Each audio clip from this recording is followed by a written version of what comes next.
Kemiskinan masih ada di sekitar kita. Butuh kebersamaan untuk mengentaskan kemiskinan di negara ini.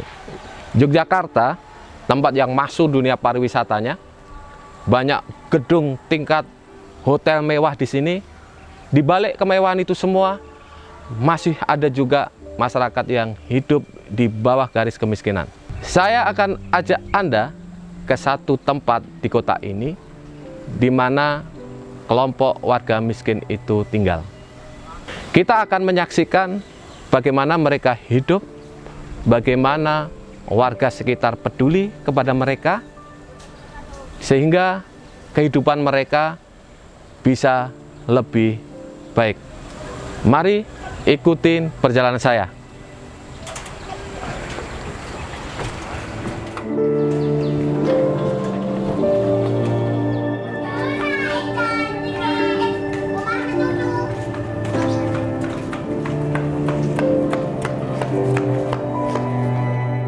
Kawasannya ini masuknya di tengah kota atau pinggiran kota sih sebenarnya? Ini sebenarnya di pinggiran kota atau yang di kota ini. Kota ya? Ya. Ini perbatasan ya, ini di kawasan? Ini perbatasan, yang sana Tegarrejo, sini Jetis.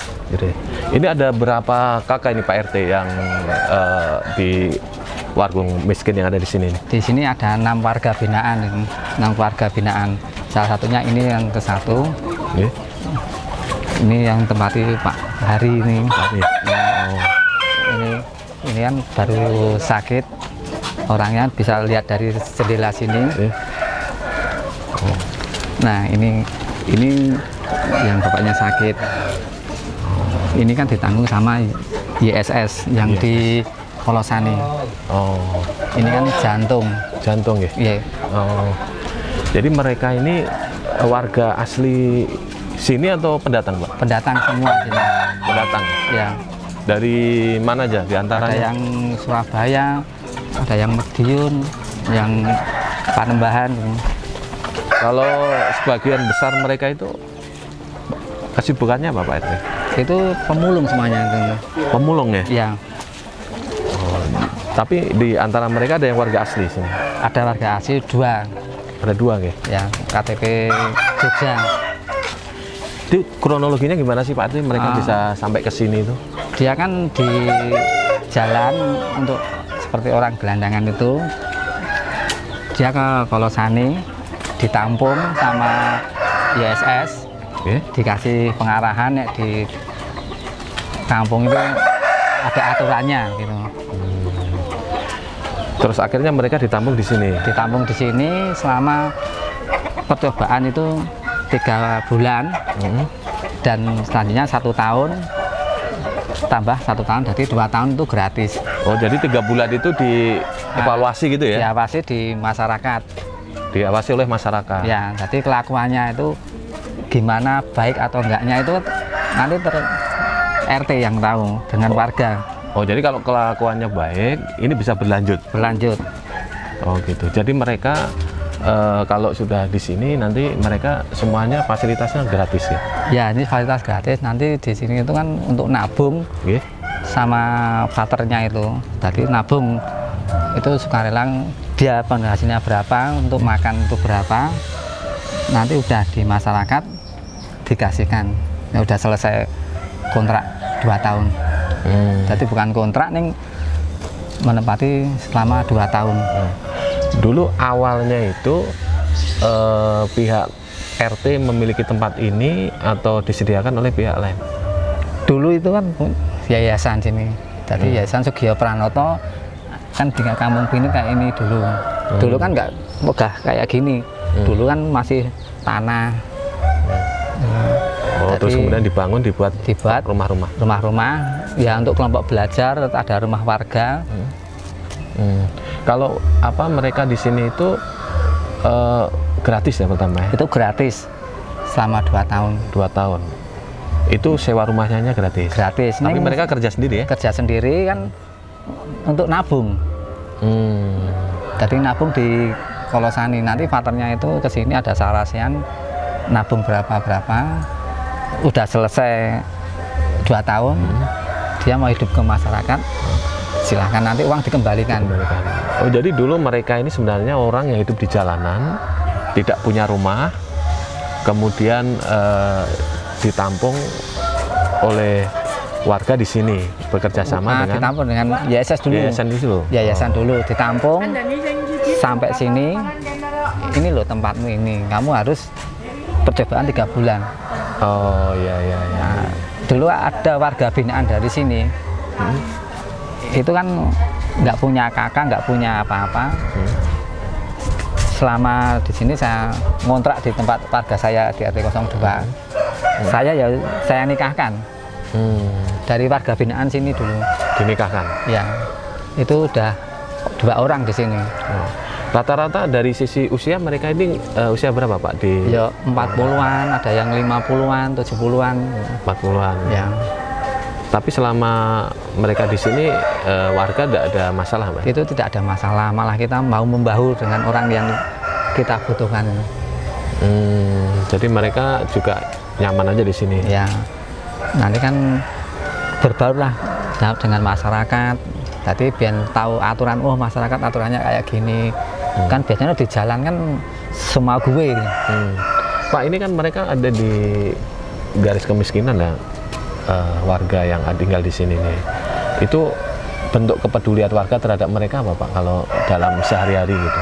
Ya kita tuh berbaur dan saling membantu. Jadi tidak ada pilih-pilih, wah kamu orang kaya, kamu orang miskin, itu kita sama. Jadi tidak ada perbedaan. Kita kasih bantuan ya kita kasih semua. Kita bagi rata. Namanya bagito itu kan. Bagi roto. Bagi roto. Kalau apa warga juga nggak keberatan Pak ya? Oh nggak keberatan. Mereka kan rata-rata sebenarnya dulunya bukan warga kampung sini. Kemudian sekarang mereka tinggal di sini. Warga ya nggak keberatan ya? Nggak keberatan, malah senang ada yang nempati, ada yang membersihkan di wilayah YSS ini. Gitu. Jadi mereka juga membersihkan. Ya, nanti di jadwal tuh harus berapa sampai jalan ini, sapu ini, belakang itu sampai sana. Mereka juga ikut kegiatan RT. Ya, ikut kegiatan RT. Nek di RT 1 itu Jemah Kliwon, nek di RT 2 Selasa Kliwon. Oh, Selasa Kliwon. Jadi juga berbaur mereka dengan masyarakat. Jadi tidak membanding-bandingkan orang di Romo itu enggak, kita tuh semua sama.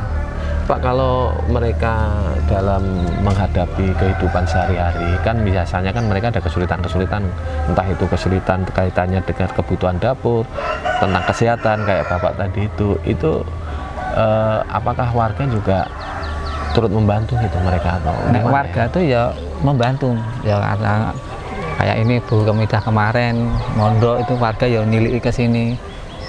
Gitu. Jadi di warga kami di RT 02 itu tidak membeda-bedakan orang, itu semua sama.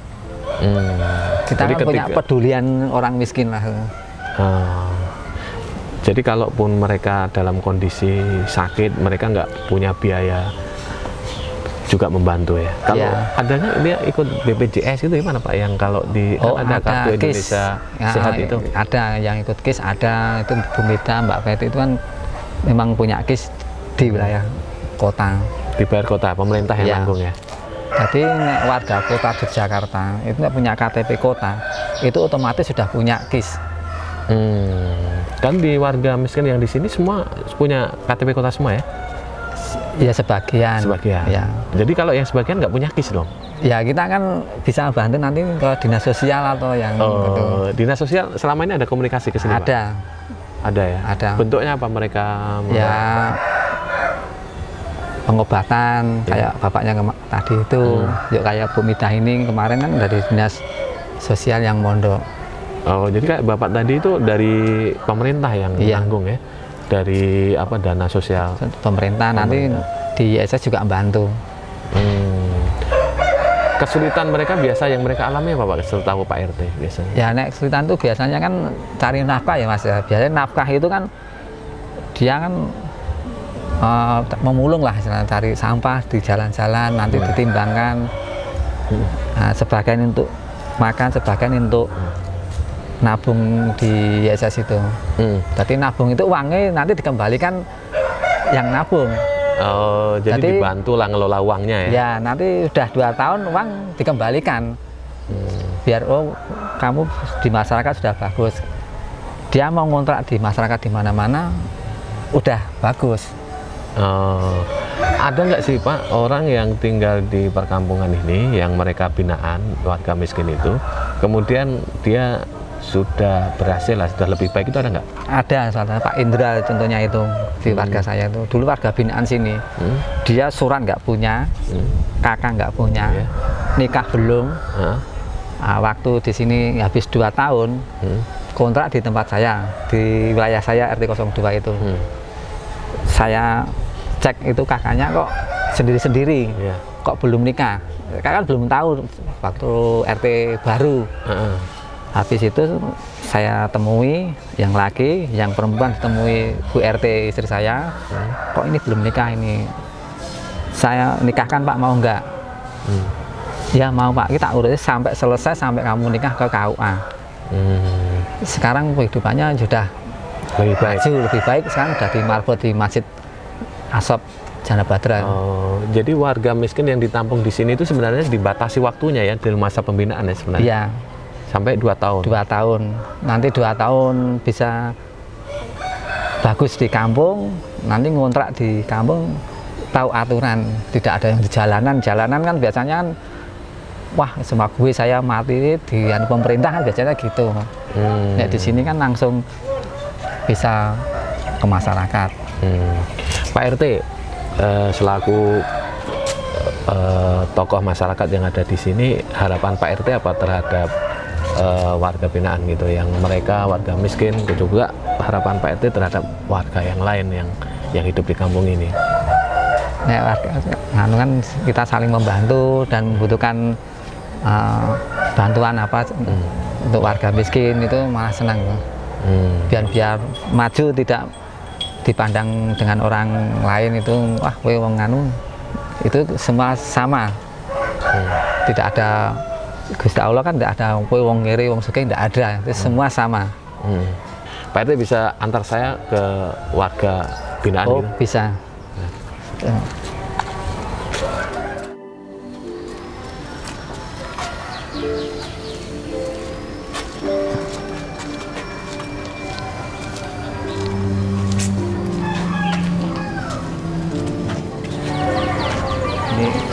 Silahkan, ini warga binaan dari SS. Mbak Samida nggih.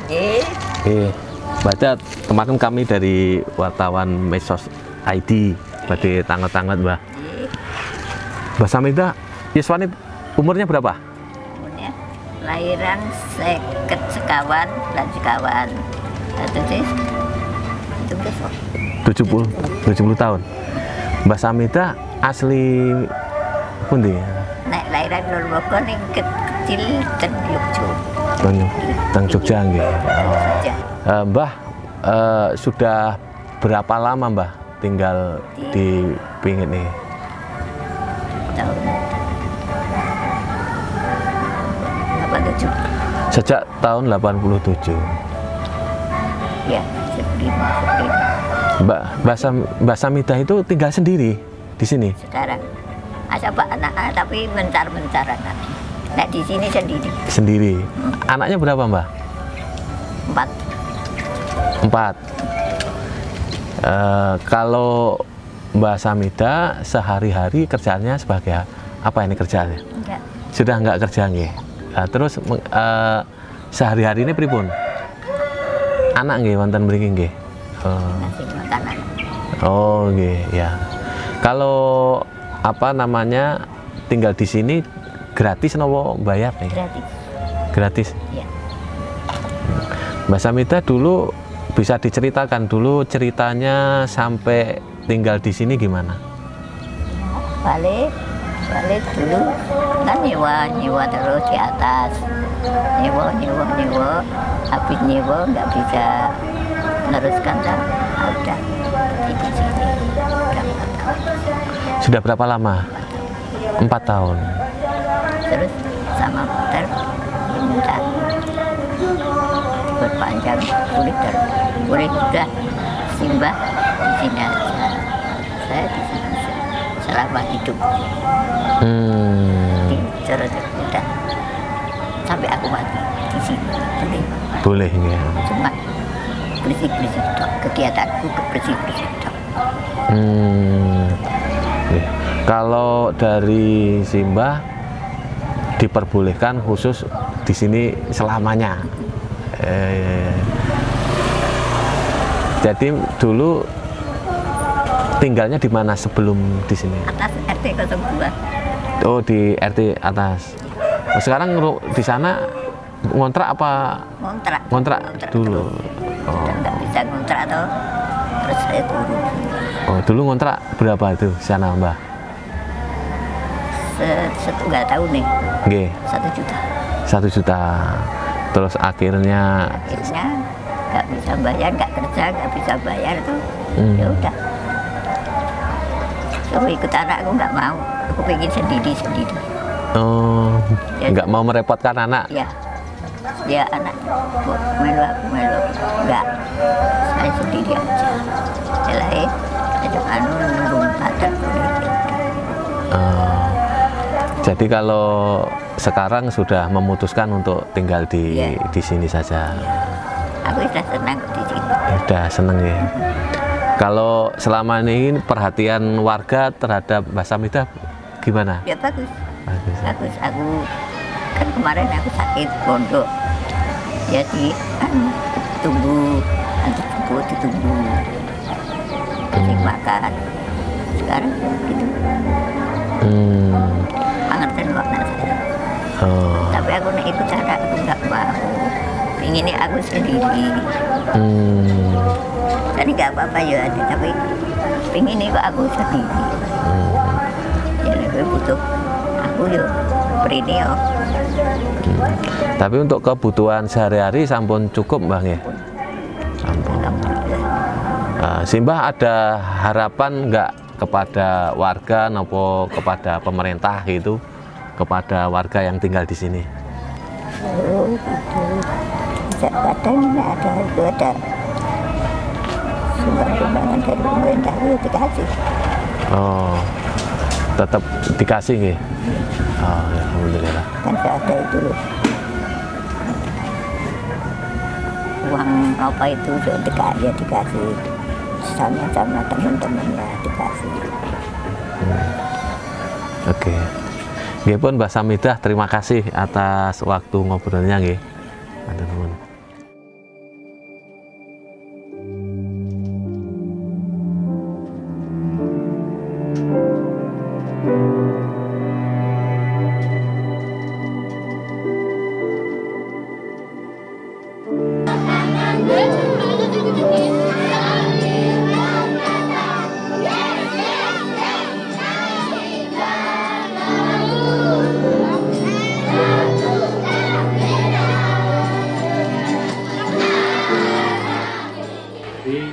Perkampungan Sosial Pingit itu berdiri tahun 1967-68 begitulah ya. Dimulai oleh seorang romo, seorang pastor SJ, pastor Yesuit gitu ya. SJ itu singkatan dari Serikat Yesus yang tinggalnya di Kota Baru di Kolese Santo Ignatius. Nama rumah kami itu namanya Romo Piser, ya, Pastor Piser. Dia melihat bahwa di Jogja ini ada banyak waktu itu ya, banyak gelandangan, banyak orang miskin, mungkin apa ya, mereka migrasi dari daerah-daerah sekitar sini, dari Boro, dari Klopo, dari mana mencari pekerjaan di Jogja. Tapi karena keterbatasan, lalu akhirnya mereka nggak dapat pekerjaan dan akhirnya waktu itu tidur di depan gereja, tidur di depan rumah itu kalau kita Ignatius itu Pausani, sehingga dia perhatiin tentang itu. Nah, dia mencari cara, lalu akhirnya dia menemukan seorang bapak bernama Pak Barjo. Pak Barjo itu punya tanah ini. Dulu ini kuburan, lalu ada tanah kecil ini, ya, sepeta ini, lalu sungai. Nah, itu dia bingung, Pak Barjo itu tanah menggopo gitu ya, mau buat apa ini kok tidak bisa dipakai. Akhirnya tawaran dari Romo Piser, apakah Romo mau menggunakannya? Dan dia oke. Akhirnya dibuatlah Perkampungan Sosial Pingit. Dulu yang hanya ini saya kira gedung yang zaman dulu ada ya. Yang ini. Jadi yang sana tuh masih kuburan semua. Lalu ini yang paling tua gitu ya, dan sudah direhab beberapa kali. Lalu dia membangun beberapa rumah untuk menampung beberapa orang yang homeless itu. Yang pertama, saya kira apa yang sudah dilakukan pemerintah itu kita perlu mengapresiasi ya, perlu mendukung juga, tidak sekedar mengkritik begitu ya, karena saya paham bahwa yang mereka lakukan itu sungguh banyak dan kompleks, sehingga kalau kita terus mengkritik tanpa solusi kayaknya sayang gitu ya. Tapi memang yang bisa kita berikan masukan, katakanlah begitu, supaya lebih baik lagi adalah bagaimana supaya program-program itu berlanjut, kontinu, tidak sekedar proyek yang selesai sekali jadi lalu ganti lagi yang lain, tapi terus berlanjut sehingga itu bisa membuat orang yang dibantu itu lebih apa ya, lebih bermanfaat bagi mereka gitu ya, lebih berdaya guna gitu. Mungkin itu sih. Yang berikutnya ya secara sporadis yang kita buat seperti ini, kalau bisa diikuti tempat lain dan dicontoh, atau mungkin lebih baik lagi dibuat tempat lain, itu akan sangat luar biasa. Intinya kita perlu sama-sama bergandengan tangan membantu pemerintah untuk menuntaskan.